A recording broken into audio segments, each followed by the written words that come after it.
Hello everybody, in this video I'm going to show you how to fix the endless validation loop in Steam. It's very easy to fix, so try not to skip any steps. The first step is to open up Steam, go to the game, the download that is downloading, and pause it. And then you want to locate the Steam installation folder, so open File Explorer. Now from here, go to C, Program Files, Steam.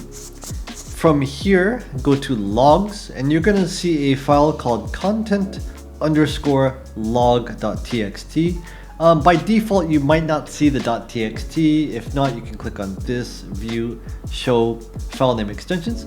So double click on this, and you're gonna see a Steam log here. Now, you want to search for a couple of different terms to look for errors. For example, missing chunks, or you want to search for update required,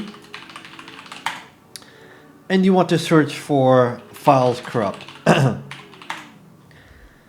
For example, like that. Now, once you've found that, make a note of what program it's for and what the file path is.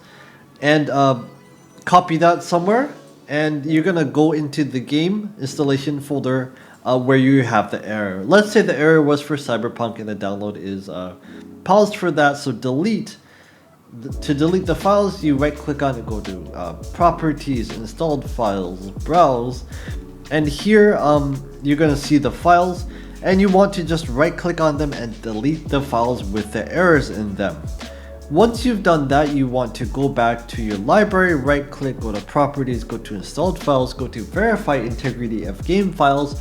That will force Steam to replace the corrupt files, and then you want to restart the download, and at this point that should fix the error.